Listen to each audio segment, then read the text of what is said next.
going to be a very general and very laid back video regarding my thoughts about the problems of understanding the terrorist events of September 11, 2001. And one of the problems is that we are battling a war of two fronts. One is a war of information, a war for information by the federal government that doesn't want to share everything that it had collected pre 9/11 involving the intelligence services. The other fight is disinformation, and that is coming from the truth community or the fringe movement that are in the truth community, the 9/11 truth community.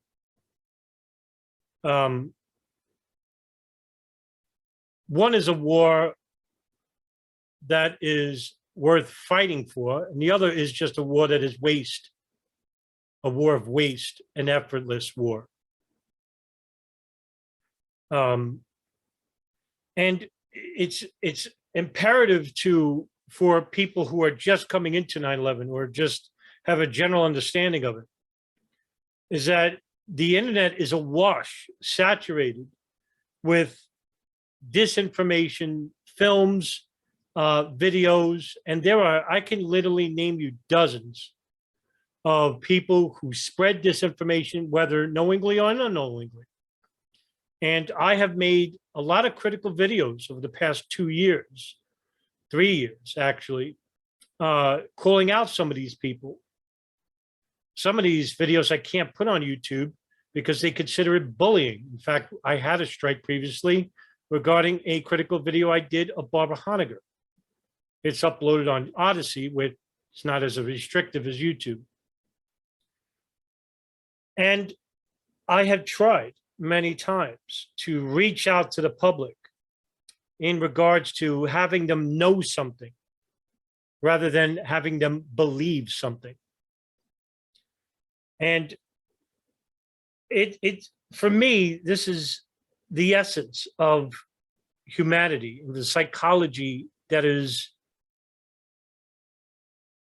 fragmented when it comes to this specific area of history. And so many people are willing to want to know something, but would rather believe something instead. And this goes to a very important quote that is, for me, the most important quote, one in which has shaped my life, and one in which I try to live by regarding September 11, 2001. And it was written by E. Martin Schatz in 1992 in a letter to Vincent Salandria, both JFK researchers in their own right. E. Martin Schatz wrote the book, History Would Not Absolve Us.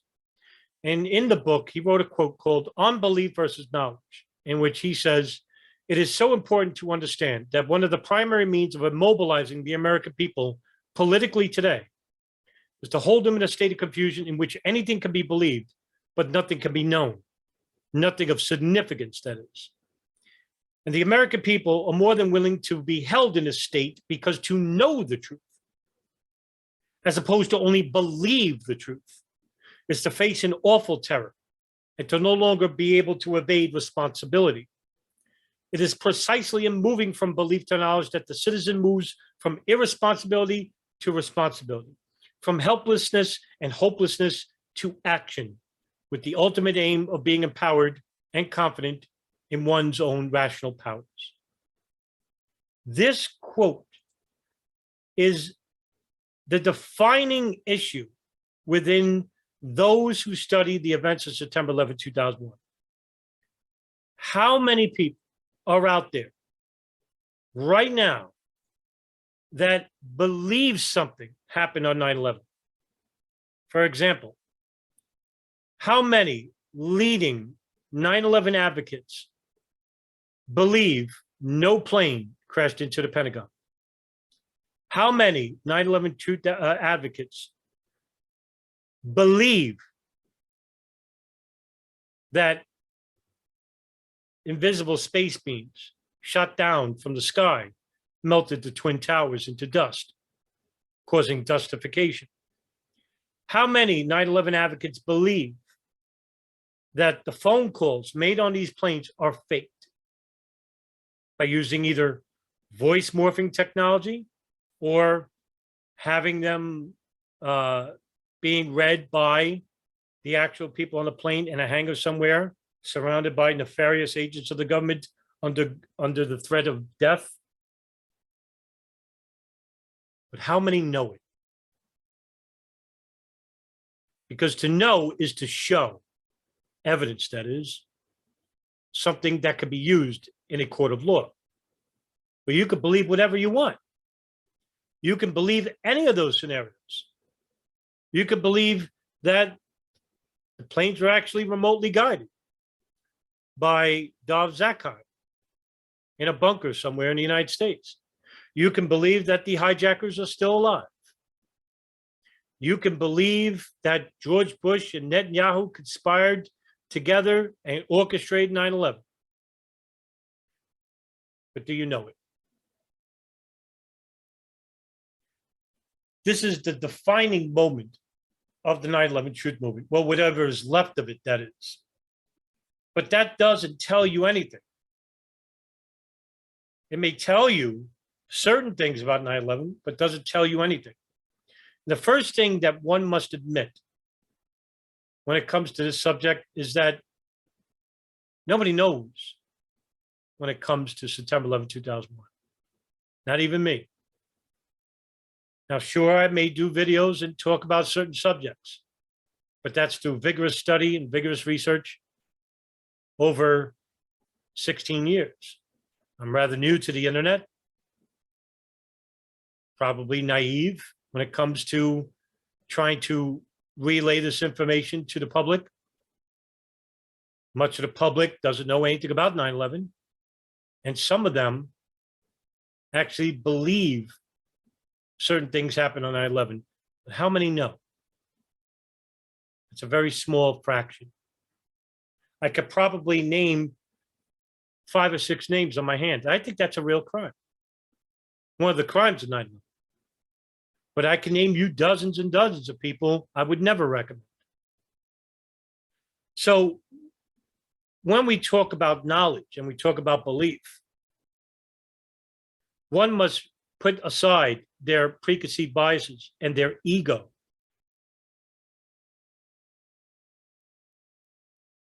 And look at 9/11 with a clean slate that is not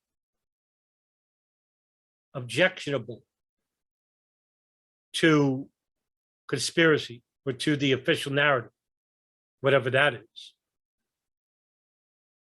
You know, one of the primary problems of the 9/11 truth movement is that, and this is coming from the fringe minority in the movement, is that they've been told for the last 20 years to never believe the official narrative. Major proponents, anywhere from Alex Jones to Jim Fetzer to Derry Mason, all the way down to Christopher Bolling, Rebecca Roth, Barbara Honegger, and the producers of Loose Change. You have heard it ad nauseum regarding that anything is actually plausible besides the official narrative. And from my experience, most of these people believe the official narrative is a microcosm of what's outlined in the 9/11 Commission report. And what is this official narrative? To them, 19 Islamic fundamentalists hijacked 4 planes and crashed them into the World Trade Center towers, Pentagon, and Shanksville. That's it. That's the official narrative to them. Oh, of course, you'll hear about the World Trade Center towers coming down by pre-planted explosives or by super nanothermite or by thermite or maybe a mixture of both. World Trade Center 1, 2, and 7. That's the predominant position of the truth movement. Something in which I have some affiliation with, because in my opinion, I do think the towers, especially 1 and 2, not so much 7, 1 and 2, came down by pre-planted explosives. But do I know it? No. I could believe whatever I want. but do I know it? That's the difference. To them, the official narrative is so abhorrent, so disbelieved, so criminal, that any opposing view, no matter how ridiculous, no matter how outlandish it is, will always be accepted, because at least it opposes the official narrative. And if anybody has ever read the 9/11 Commission final report, which is 14 chapters long, you will know that that official narrative of 19 hijackers, 4 planes crashing into the World Trade Center, Pentagon, Shanksville, represents a very small microcosm of what's actually written in the report. Because anybody worth their salt, anybody who is actually a reputable researcher, investigator in their own right, will tell you that the official narrative, there is no such thing. There never was. What we have is a story. Is the story totally wrong by the 9/11 Commission? No. Is it totally factual? No. So what is it then? It's an incomplete report. What do I mean by this? Most information pertaining to pre-intelligence of 9/11, videos I have created and posted over the years regarding the NSA, the CIA, the Israeli Mossad, and the Saudi General Intelligence Directorate, which is the service arm of Saudi Arabia, all have pre-intelligence, specific intelligence, most of it vague, that were totally ignored or weren't even shared and intentionally withheld from the FBI and the State Department. Information that could have prevented the attacks of September 11, 2001. If you have an entity that is willing to do the dirty work of hijacking planes and crashing them, and if you are an even more nefarious entity, such as the CIA is, that heard about this attack through a wiretap phone, all you have to do is basically make sure that the operation is successful in order to take advantage of said operation. Now, what do we have? Well, we have hijackers. We have an intelligence agency that knew about the operation. And basically, only certain top-level officials have to be on the know. Not everybody has to know within the White House or even within those specific intelligence agencies. So now we have an even bigger conspiracy that even the fringe movement of the 9/11 Truth Movement could even possibly imagine. To them, everyone's working on the same side. To them, all the agencies are working in conjunction with one another. Well, that's not the case. And it never was, and it never will be. Because before 9/11, we have so many agencies that didn't share information to one another, which made 9/11 successful in the first place. Not everybody in the FBI or the CIA or the NSA is some sociopath that's willing to allow a remarkably abhorrent attack to take place in which people were going to be killed. You're going to have somebody who's going to blow the whistle. So only certain people could possibly be in on this. When I say certain people, I talk about the highest levels of government. Now, I have my own opinions when it comes to the CIA and what type of psychology is needed to join such an agency, because it's an agency built upon the blood of millions of people, millions of deaths, ranging from Central America in the 1960s and 70s to the Middle East of the 80s and 90s, and even early 2000s.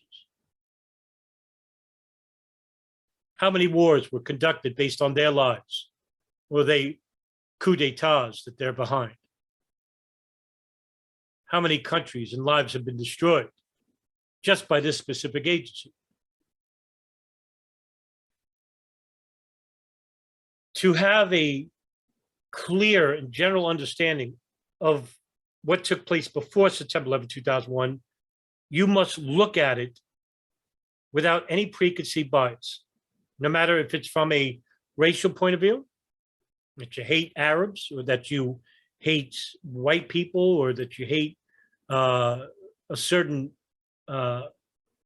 different color, brown skin, black skin, whether you look at it from a very biased political standpoint, whether you're a Democrat or Republican and will only look at information that will vilify one political party and not the other, or whether you look at it from a very biased religious perspective. If you're an evangelical Christian, of course, you're going to look at information that's going to be critical to Islam or even Judaism. Or if you're a Wahhabist, a Wahhabi Muslim, you're only going to look at fringe conspiracies made from the right, which doesn't show the true nature of what happened on 9/11.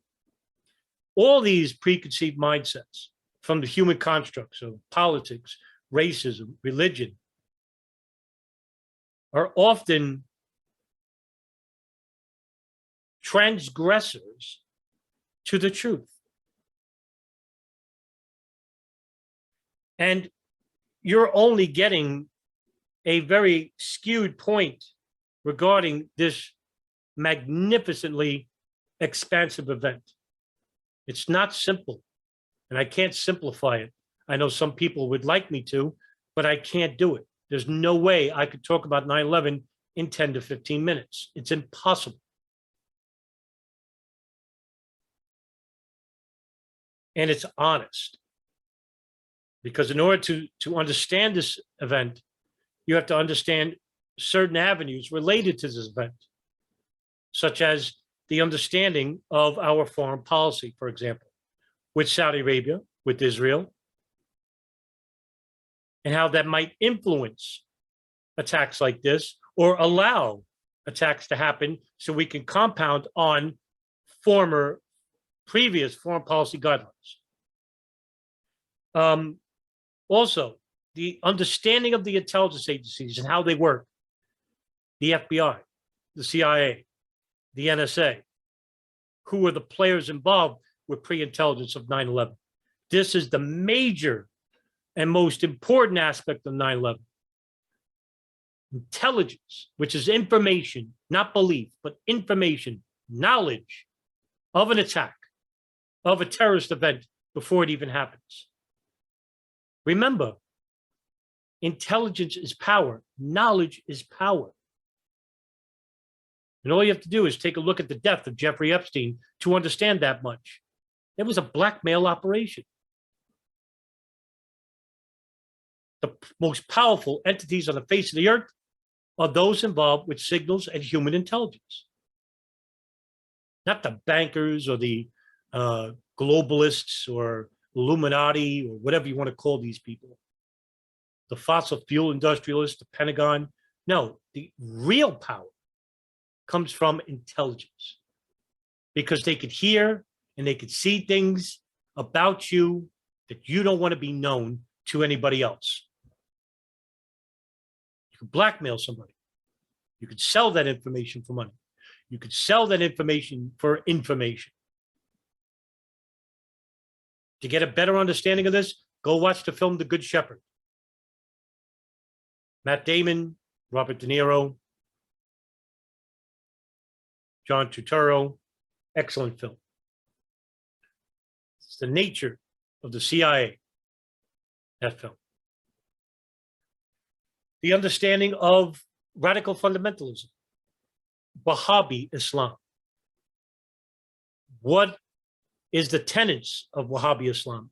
Who are the major proponents of Wahhabi Islam, such as Osama bin Laden, Ayman al-Zawahiri, Sayyid Imam al-Sharif, Abu Musab al-Zarqawi, just for an example. And other areas, but these are the most important areas. And once you familiarize yourself with these areas, the picture of 9/11 now becomes, instead of a hallway, but it becomes a field. And once you do away with belief and you just deal with knowledge, even though the field is long and broad, the world becomes much more smaller. Because what you'll find out once you understand the nature of belief and knowledge, and once you can discern knowledge from belief, the circle becomes very small. Because most of us in this world are held in a state of belief, held in a state of paralysis, but they don't know. Because to know is to act on that knowledge. From irresponsibility to responsibility, as E. Martin Schatz said in that quote. There's so much conspiracy regarding 9/11 that you don't have to make up fringe conspiracies. There's so many anomalies, additional hijackings. Were they Al-Qaeda? Who were they? Were they Israeli agents for the Mossad or from some signals intelligence? Who were they? Well, we don't know because they were deported immediately after on September 13th and 14th at JFK Airport at LaGuardia. What about pre-intelligence? The NSA, in which the last month alone, I've done so many videos about pre-intelligence from the NSA, listening to Osama bin Laden's satellite phone, listening to a house in Yemen, which is the Al-Qaeda communications hub, years prior to 9/11. We're talking 5-6 years. What do you think they were talking about on those phones? These are serious men who want to engage in operations. They're not talking about the Yankees or growing ass of Kim Kardashian. They're talking about attacks in the United States. They're not shooting the breeze. And they may say it in coded messages, but they have code breakers. This is not some elaborate sting or some elaborate organization we're talking about. We're talking about an organization that is based upon the Wahhabi ideals of certain people who have no understanding of Islam, who hate the United States and Israel. So if the NSA and the CIA has pre-intelligence, going back years before 9/11, what specifically did they know? And why is this information classified? Is it because the State Department, the federal government, the NSA, the CIA, they don't want you to know because what they probably found out was that they were conducting these attacks and it was beneficial for certain people in the State Department or in Israel or in Saudi Arabia to have these attacks take place because they could implement their foreign policy guidelines, which were made years ago, and implement other regulations and memos which abuse the civil liberties of who? The American people and to people abroad. To abuse the civil liberties and the privacy laws of American citizens.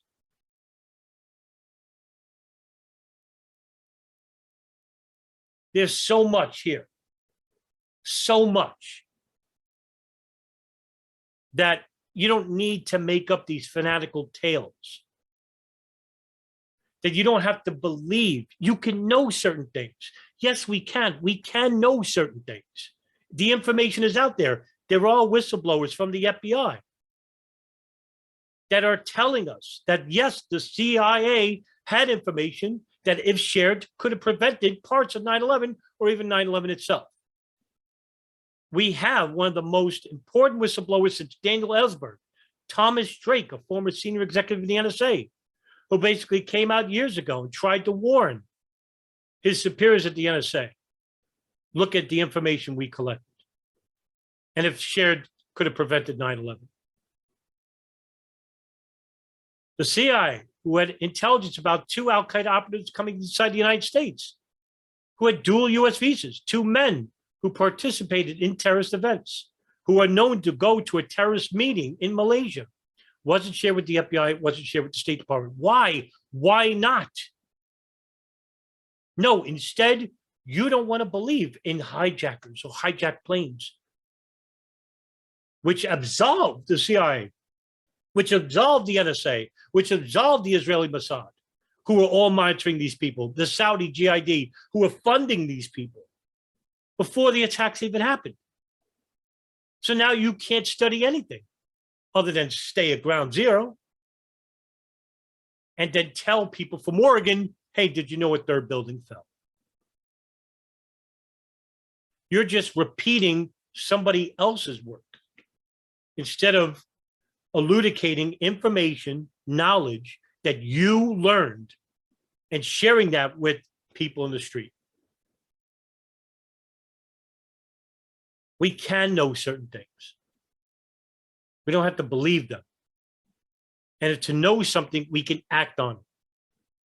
But instead, we have a law firm from the 9/11 Truth Movement, the Lawyers Committee for 9/11 Inquiry, who have board members who don't even believe planes were even hijacked and that the phone calls are faked and that the hijackers are still alive. You can't call yourself a truth movement when you're believing certain things which are hurting the truth movement. And then when I critique them, as well as people in my circle, and we critique them very harshly, very harshly. In fact, some people were very rude to. It's not because we're, disgusting people. It's because we care where this is going. We really generally care because you're ruining the truth movement. You're ruining it.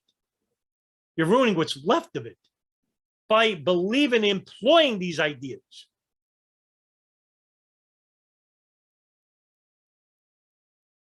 I'm sick of these people. I'm sick of them. I'm sick of people who are basically intentionally lying. And I can't help myself because I do care about this subject and I do care about it because I studied it for years. Because I want to do something.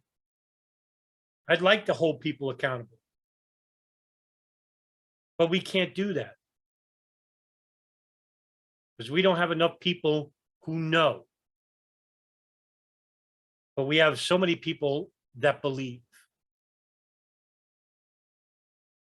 And that if we could revitalize younger people and have them take the mantle and have them reach a bigger audience than I ever could, then I'm going to support that. And if I could reach 1 or 2 people, then my job is done. Because what I want is not followers for me. I want leaders. I want people that actually could take information and basically propagate it to a society and the public in a way that I couldn't. Because I don't want the fame and I don't want the glory. I'm just a messenger. And what I'm sharing with the public is not belief. It's not fiction. It's not speculation. I'm sharing information, actual information. Now, to the truth movement, to the fringe movement of this truth movement, I'm a shill. I'm a co-conspirator for the government. I'm Israeli Hasbara.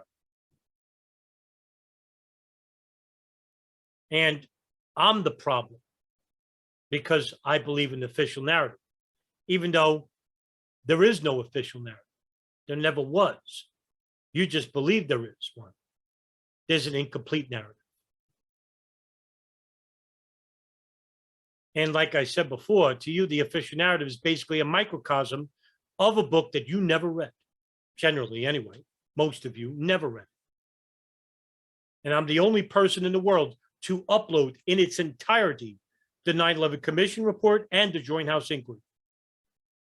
On my WordPress, I have broken down the 9/11 Commission report book, page by page, chapter by chapter, so you could look at it and learn for yourself what is true, what is not, and what is missing. It's all right there for you. But you won't do the work necessary to get there because for you, you just rather believe and think that because I believe certain things, That's real activism. That's real movement. You haven't gone anywhere. 21 years later, you're still on YouTube. And that's as far as you'll ever get. You're not going to court. You're not winning anything from any judge. You're not winning the right to be heard. Because as soon as you get to a court, and as soon as you get to be heard, and as soon as you open your mouth about what you believe, you're going to get the April Gallup treatment. Remember her? The woman who claims that she didn't see any plane debris, the one that was inside the Pentagon and claimed to walk out of the hole herself? Well, if you looked at my previous videos, you'll notice that nothing she said was true. She actually didn't walk out of the hole. She fainted and was carried out. As for not seeing any plane debris, well, let me share you a little secret. Well, it's not much of a secret. It's public. In 2011, she ended up suing American Airlines and Osama bin Laden because, according to her, she said, if other theories are true, I'm still a victim. I have to do this for my son. So it's basically a money grab. So the courts deemed her lawsuit frivolous. And not only was it frivolous, they fined the lawyers involved with the case. That's what's facing you. Because you would rather believe than know something. Because if you knew something, you wouldn't be in the position where you are now, which is stuck on viral media, which is stuck on a street corner handing out flyers. Activism is dead. 21 years ago, maybe 15 years ago, you had the momentum, but you ruined it because you allowed the likes of Loose Change and Alex Jones to represent you. And then when you did that, the public basically saw that and said, wow, these people are not to be taken seriously. Maybe that was the whole idea of Alex Jones being involved with this movement. Yeah. Instead, you should have had Paul Thompson, Kevin Fenton, John Gold. You should have had any number of those people in the early times representing your movement. Ryan Dawson, Abby Martin, Robbie Martin. There's not much I can name. No, you went with people who advocate certain beliefs, not based on any type of information. Some people even just outright lied because you were more worried about quantity rather than quality. Well, look where that got you now. Exactly right where you are right now. No better and maybe even worse. Because in the end, what's going to happen to you is that you're going to be forgotten. Oh, sure, they'll reminisce about you saying, hey, do you remember that group that actually didn't believe that planes were hijacked? Oh my God, yeah. That's how you'll be remembered.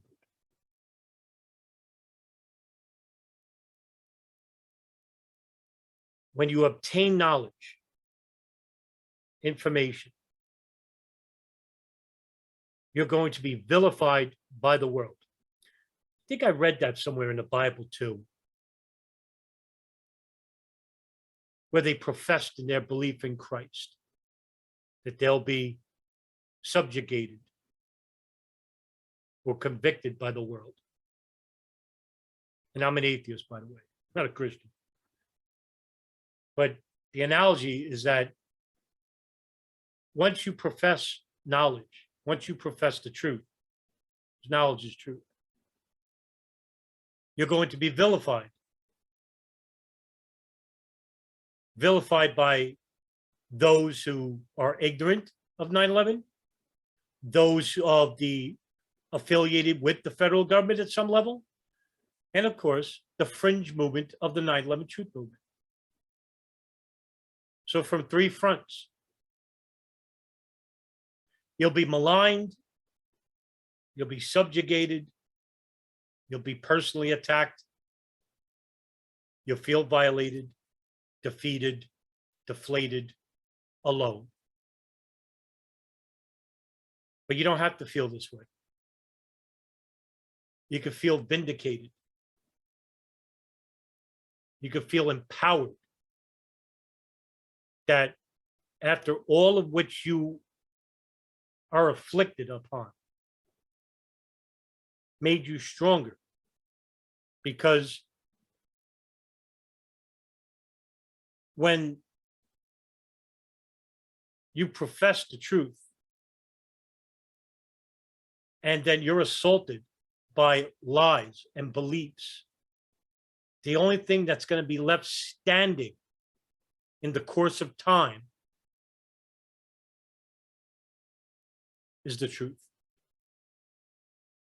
So while you're in a sea of disinformation and misinformation and lies,